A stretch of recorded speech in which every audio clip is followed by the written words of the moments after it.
Club eze afaka ego izuka mwana na-eji ndị obodo dị ebili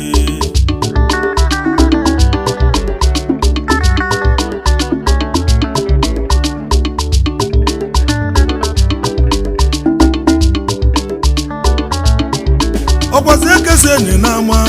ebulu nawa n'obuo ekeseni n'obuo ọbụlụ Mkpuke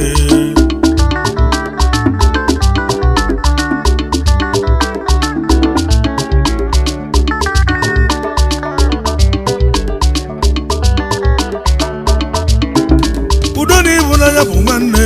ọ bụ ya ka eji aka onye nwe onye ibe ya aka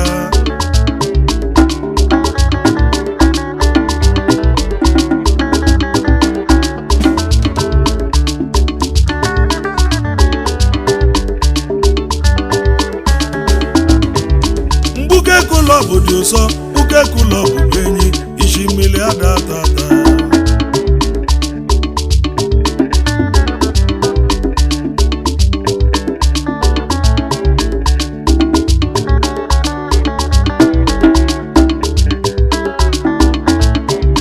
eri njitiwe egwu n'elu ụwa na maka bụrụ ndị na-emelu unu si eme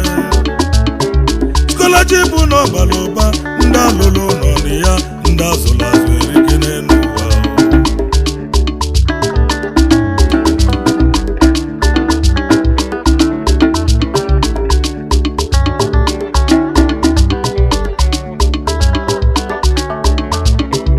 onye si nye jide ka o ji eziokwu na ọ na-eme mma Social Club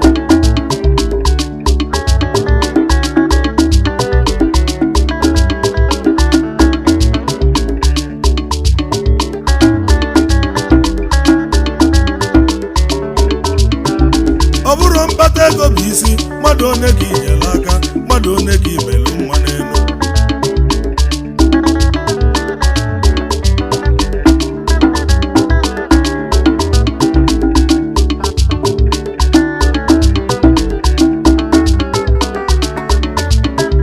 abata n'ime America US Mkpuke Club na-ede ọlọmụnụ na-alụlụ obodo n'eziokwu na ọbara ụba Mkpuke Social Club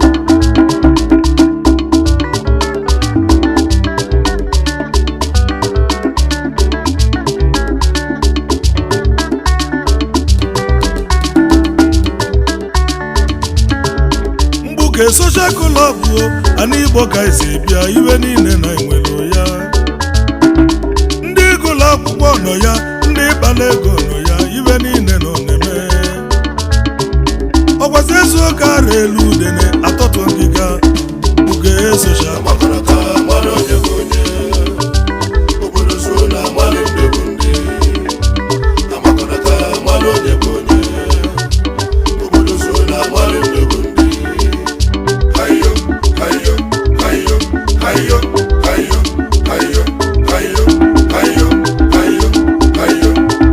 Mkpuke Social Club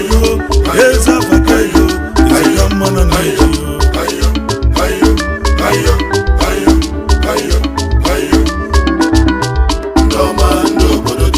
Mkpuke Club dị ụsọ Mkpuke Club dị enyi isi mmiri ada ata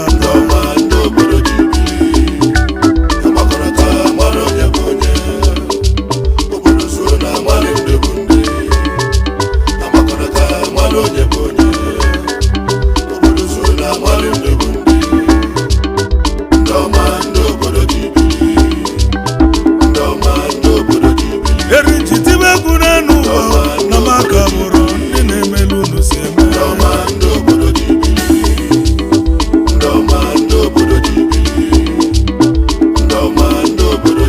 ọlọmụnụ na-alụlụ obodo n'eziokwu na ọbara ụba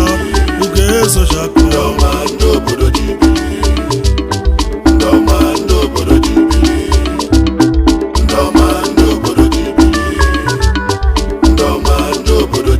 ọ bụrụ ọnwa dibịa ịgba ngara wee kwuo obodo gị isi n'ọbụ n'iwe mmụọ na-ekwu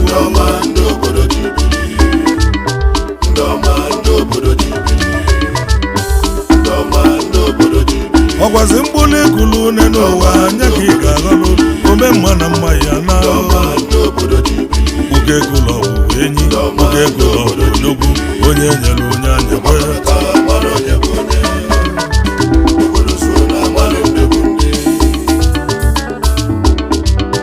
Mkpuke Social Club of America nke onye chiri nya zelu ya gazie elu ụlọ ndị ọma anyị wee gbanyetebe ndị isi oche anyị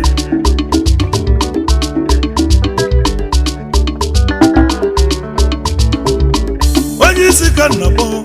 na-adị eze azọ onye ji mele eze ọbụlụ Sapati nwa Rijọfọ nwakụ na-etigbu ilo ọzọ na ya dị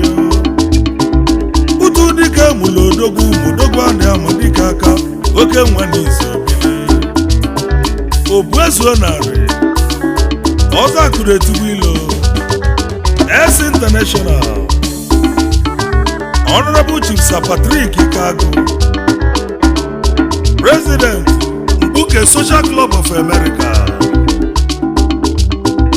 onye isi bụ onye isi chilai gaba n'ọchịchị gị dị anyị mma obuezuo narị ya gazieri gị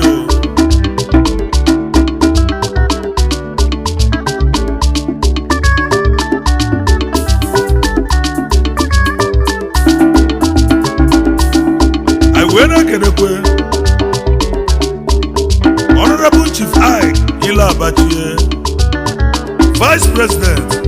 Mkpuke Social Club of America ya gazieli gị eze amalụ n'Ogidi eze amalụ n'Amerika akọma jiri akụ odogwu ejikasị mba ya gazieli gị eze amalụ n'Ogidi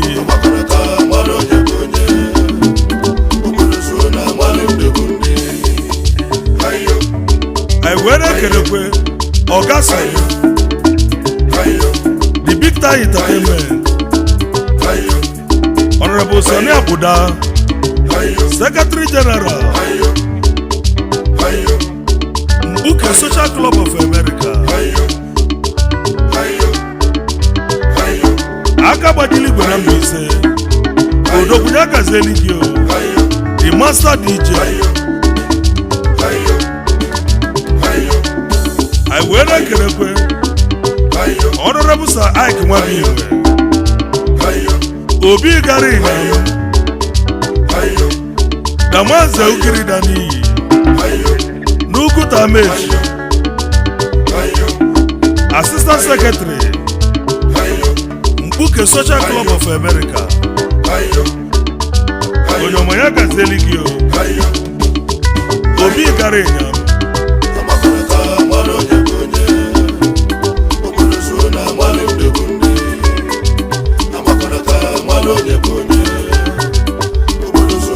I were ekelekwe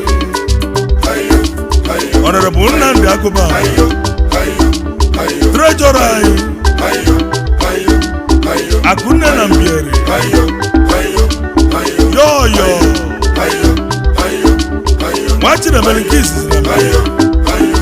Onyomoya gazieli gị Yoyo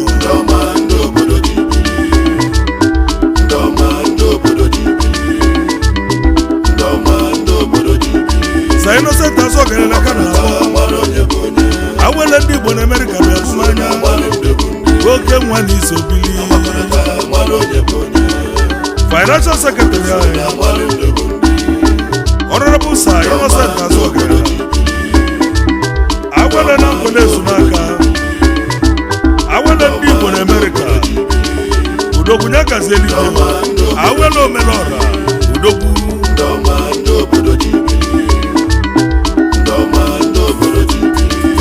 I were ekelekwe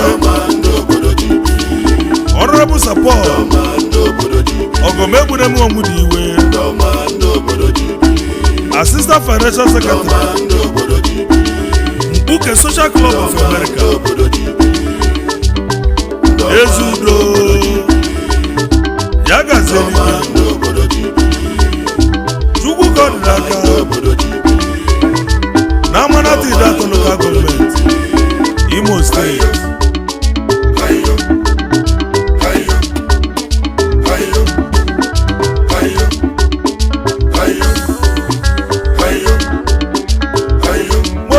ka nnabọ Chukwudi ejere udogwu nwa n'iya mbisa ka iseje udogwu eji wee mmanụ obodo oke nwa n'iya Honorable Maurice Chukwudi ejere agalaba ji ụlọ na Mbaise PRO Mkpuke Social Club of America onye ọmanya gazeli gị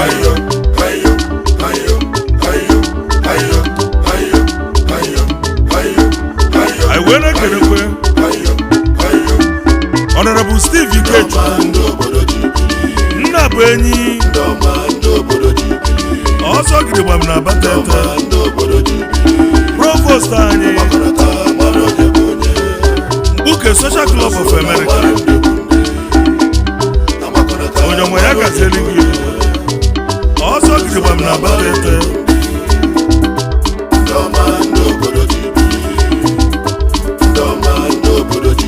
Honorable Sabuchi Nwoboka Ndọba o ketele n'Enugu ndị Igbo bịa hụ m anya Odenji Injinia ex-president anyị Grand Patron o ketele ya gazeli gị President Emeritus Udogwu ya gazeli gị o ketele n'Enugu Ukwu na Ụmụrụ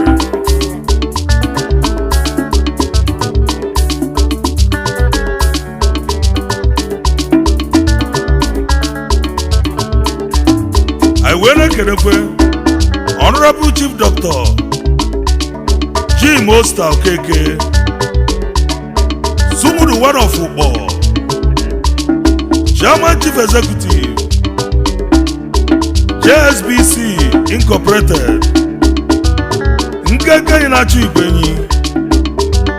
Sumudu na anụ Ugbo niile our patron onye ọmanya gazeli gị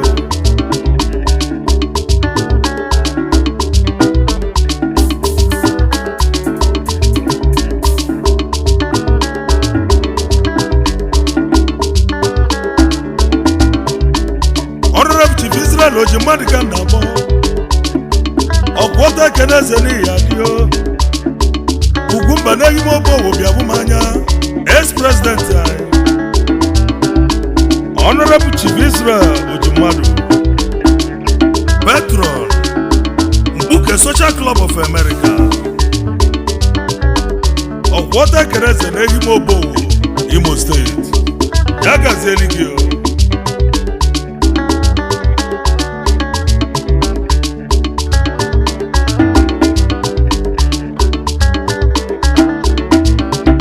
were kedekwe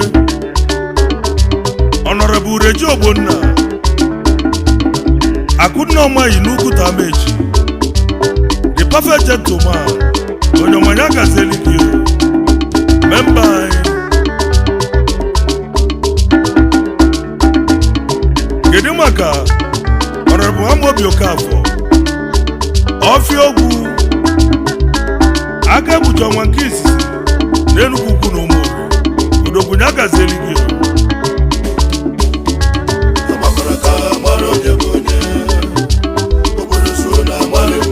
anyị wee na-ekelekwe Honorable Nick Ọkpara the showman Abono Owerri Udogwu ya gazeli gị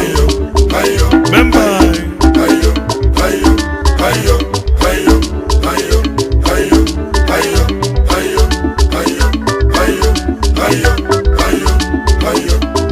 kedu maka Honorable Chinedu Chidebelu o duru Obosi obu ekunye ndị Igbo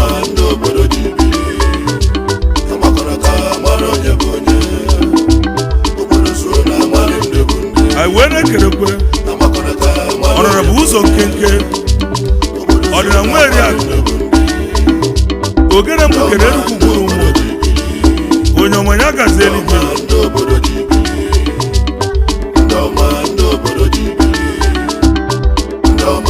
kedu maka Honorable Mike Ndubisagu nna bụ enyi na ndị ise the mighty Sparrow onye ọmanya gazeli gị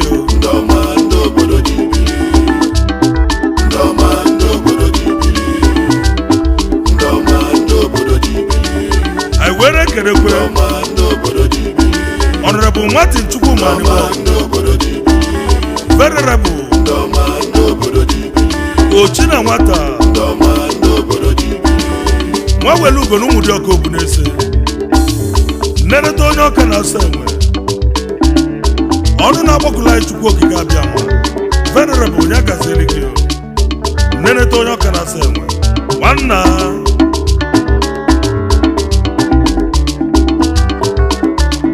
anyị wee na-ekerekwe Honorable Sir Chris Irona ikola awụzi adị mma nwa aka ji ugo n'ugwu taa amechi onye ọmanya agazieli gị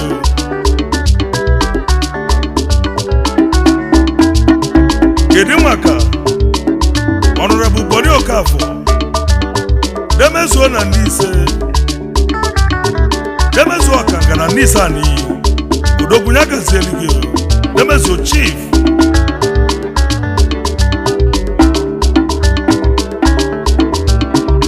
wee na-ekerekwe Honorable Barrister Emmanuel Okoroti Orike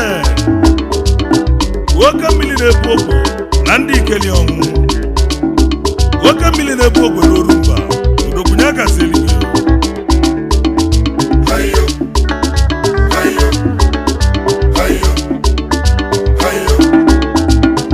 anyị wee na-ekerekwe Honorable Sir Innocent Modilim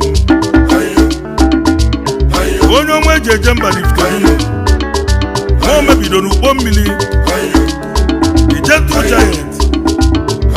onye ọma na Anambra steeti udogwunye agazieli gị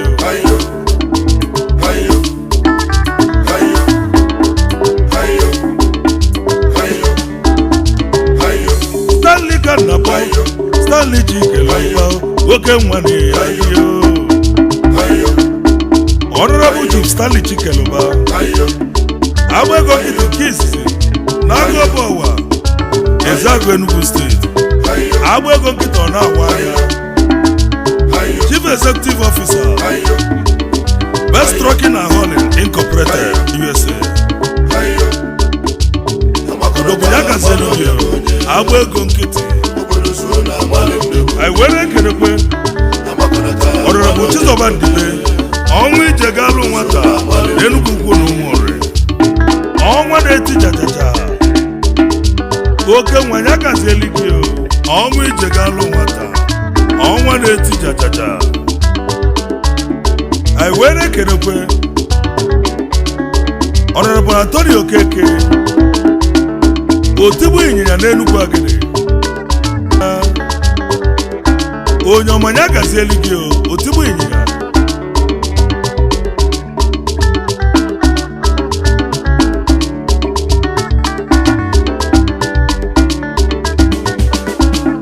kedu maka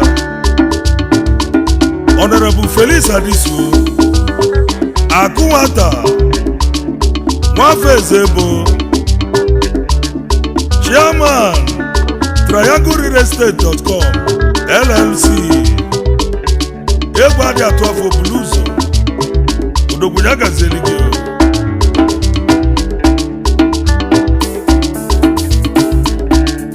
anyị were ekerekwe Honorable Broken Okorafọ ego bụ okorobịa n'Ugwu taa Amechi Imo steeti ya gazieli gị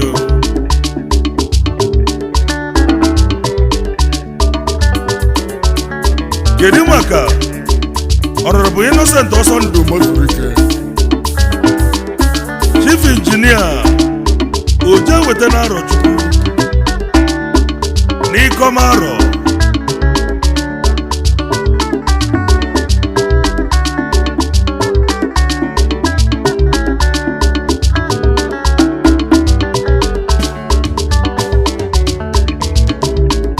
Judu Kannabo Honorable Judu Nwodu omeka nne ya n'iso bilio odogwu abụrụ ọsọ n'ọnụ omeka nne ya oke mmọnwụ ejeje mba Honorable Judu Nwodu omeka nne nke izizi na-eme mba n'Imo steeti onye ọmanya gazieli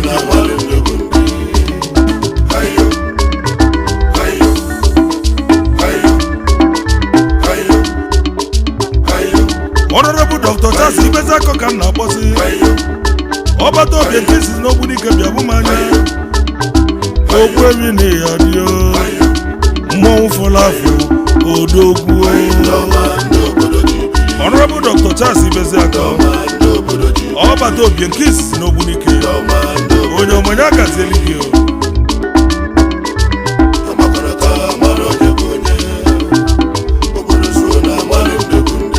I went and get a Honorable Bernard Mr. B. Ashikabulo, Ugutames, Imo State. Ashikabulo Nyakazini. Ugekula, Ubeni, Ugekula, Udubu, Onye Yellow, Nyanya.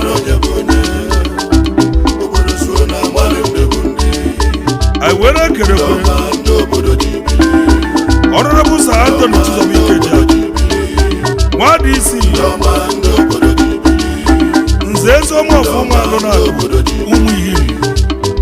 A remember no Imo State. Onyomanyaka Zeli. What is he?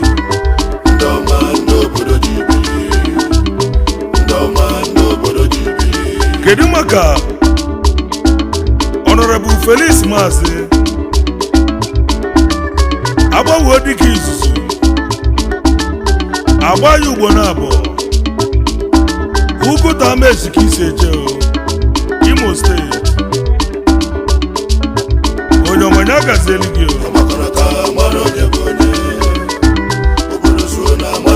I wene kenekwe Honorable Engineer Antonio Gidi Anebu iyi na kokwa aka na-agwa kọmputa ihe ime ma gbakwa ya ka ọ ga-esi mee odogwunye agazieli gị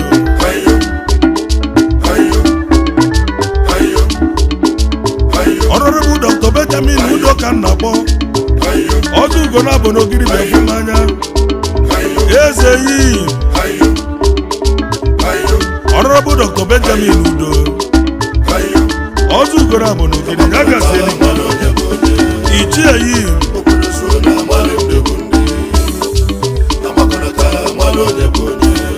I went and get a Honorable Emmanuel Amadiaka Bologwajo one of Amoji Amabo Okokito Onyomayaka Zeligio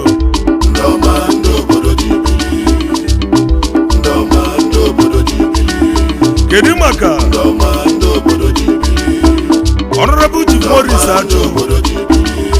Onyo Chani Adoji Omudo one of Onyo Chani Adoji Yakazeli Omudo na nowhere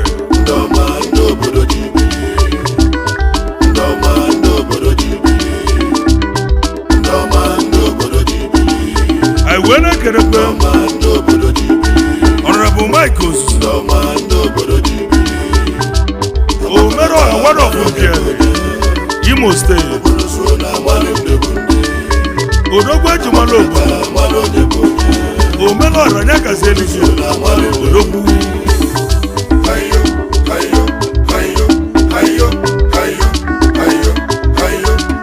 I went and chetekwe ndị otu anyị n'ala mmụọ udebe na ndụ udebe n'ọnwụ may their gentle soul rest in perfect peace. Amen.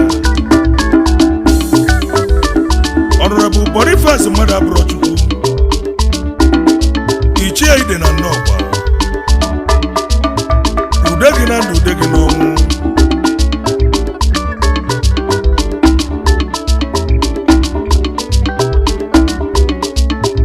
anyị na-echetakwa Honorable Boni Okafọ nwanọ n'Obunari udegi na ndụ udegi n'ọnwụ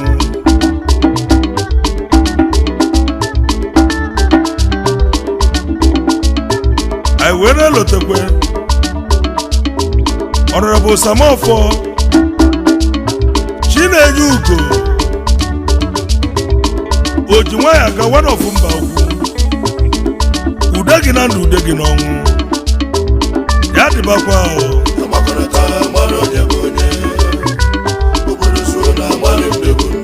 Mkpuke Social Club of America, Prince Ausuma Malaika na-ekene unu nke onye chili